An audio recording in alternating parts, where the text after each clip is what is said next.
do you have a background in marketing or recruitment that is enabling you to, push as much as you can, or you have people on board that handle this part? Yeah, so our team is mostly founded by technical founders. So, for example, I have a background in software engineering. I've been working as a developer for almost, I think, 3 years now. So we are just technical founders. But during my time working with startups, I was able to be part of the recruitment process and onboarding process. So that allowed me to see the market and also the processes in the HR and the recruitment. So we took the lessons from those experiences and also tried to do our research, take online courses and in this market. So that really helped us understand what we are doing. Okay, sounds great. So having heard all you said about what Sabi is about and the demography past the rate and how streamlined you plan to take your services in the nearest future, what do you think makes your product or your service or the solution you're offering different in this market where there's a lot of recruitment companies or recruitment solutions that hope to pull everybody in Africa together and offer them jobs, and just make the world a smaller place through their recruitment platform. So the main thing we are currently our main USP is affordability. So our clients are always looking for more affordable options, and we are trying to provide that by matching the startups to their talent solution. And we do that by working with underserved markets. So, for example, Ethiopia, as when you see the talent and the opportunities here, it's really an underserved market. So we always try to look into underserved markets and try to find opportunities there. So by doing that, we think we can make bigger impact in this kind of countries and also provide a really unique solution that helps us stand out from our competitors. So from underserved market, by underserved market, you mean startups that don't really have access to funding or money as much as big startups and can't afford to hire a front-end person, all of it at once? Or you mean, so what do you mean by underserved market? Yes, so the first part of that market, the underserved market, is the startups that exist in this market. So we do not have as much funding as the other regions. So these startups are really limited capital-wise. So that's the first side of the market. But also there are only limited opportunities for the talents we onboard here as well. So they mostly get paid very very less compared to what we see in other markets, and also it's only a handful of jobs available to these talents.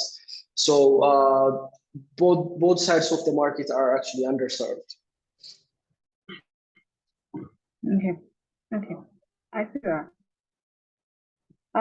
So in about maybe 1 year or 2 years, what is the major milestone that you're really proud of? What's your major milestone for Sabi that you're proud of? Yeah, so we had several milestones. Onboarding the number of talents we have right now was a really good milestone. But what we always love to see is our solution helping people. So recently there was a talent that was onboarded to a startup in the US through us, and that talent was able to increase their salary 4 times after they were placed in this startup.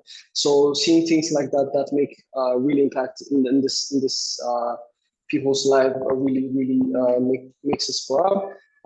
But onboarding the number of talents we had, helping several startups with their talent solutions, those, I would say, those two things were a big milestone for us. Okay.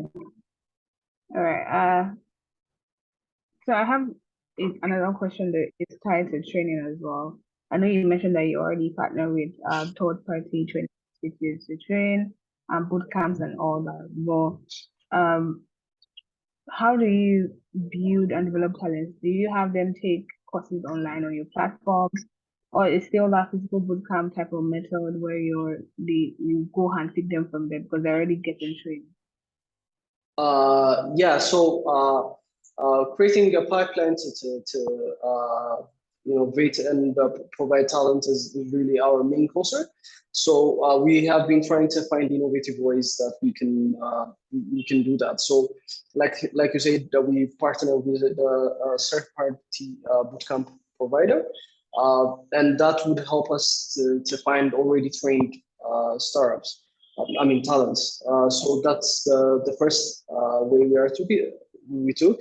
But right now we are working on providing new and innovative ways of teaching them or upgrading their experiences as well. So we are trying to curate different courses, online courses, and provide them with this training programs. It's going to be learn at your own pace kind of thing, so they can always learn while working.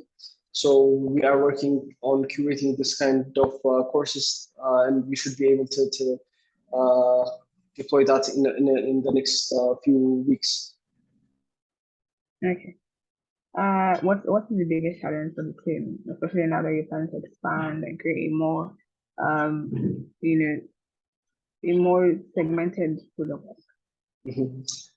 So I would say the first one is as an African startup, especially that's based in Ethiopia, breaking the bias that's when you try to sell to startups in the US, Europe, there's always a bias towards our region. So breaking those biases and proving that our talents can deliver the results they need.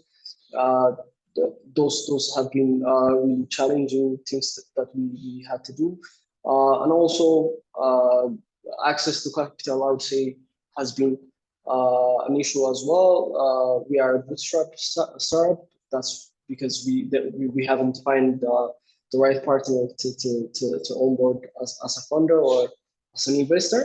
So I would say those two are our biggest challenges. Okay. And so if you do get a partner on board as an investor, what's the growth plan for you guys? How do you plan to scale? What's the scaling growth plan for you guys? So the first one is actually scaling to different regions of Africa. So like I said, we are looking into multiple underserved regions, and the first move would be moving to those regions and building our talent pool even to make it even bigger. So that's the first one. Also getting more clients in this underserved regions as well as in the US, Europe. Those are the main two things we would work on if we partner with an investor soon. Okay, so I just want to clarify. I see that there are two Sabis. Is it sabijobs.com or sabi.work? Which is it? So all the services I've mentioned are provided by Sabi.works.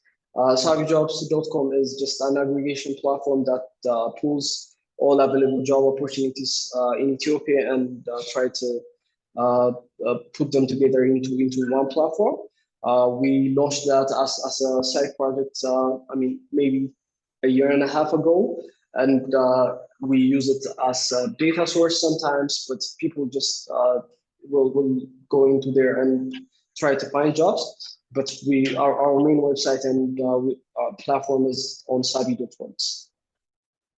Okay. So are you planning to merge this together or they'll still be separate entities? They are going to stay separate entities.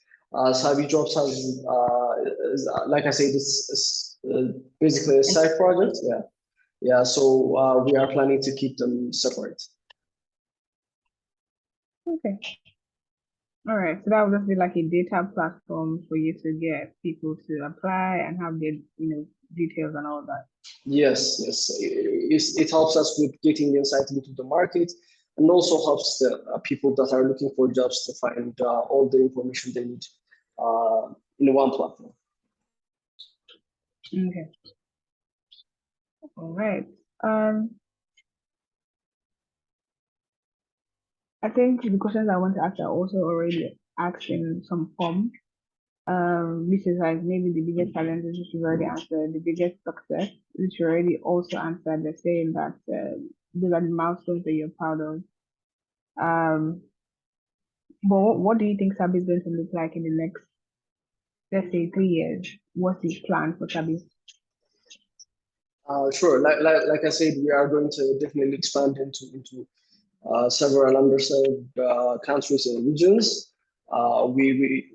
I'm sure we are going to help a lot of startups build their teams, build the products they want to, and be the major source of HR solution provider, especially in East Africa, and really help startups to get where they want to by helping them with their talent challenges. So I would say in 3 years we would be able to solve most of the tech talent problems that startups face in this regions. Okay.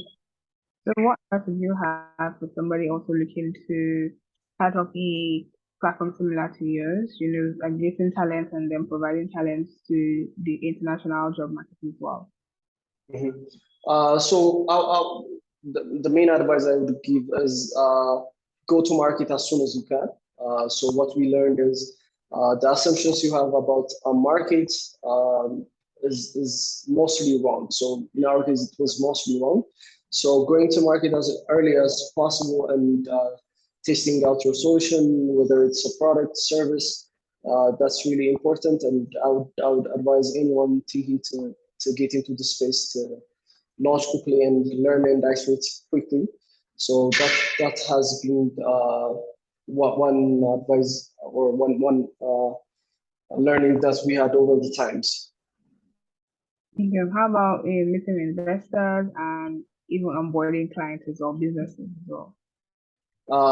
So be persistent. Clients are always challenging to onboard, especially when you are from regions like ours that have some biases toward them. So always be consistent, follow up with your clients, talk to them, communicate with them, and be consistent is the advice I would give. Hey. So is there a question I didn't ask that you would like me to ask? No, that's really all it covers today. So Yeah, I think we're good to go. And we did it in less than we did it in like 17 minutes. So yeah, so you can stop the recording and then sure. we can just have it.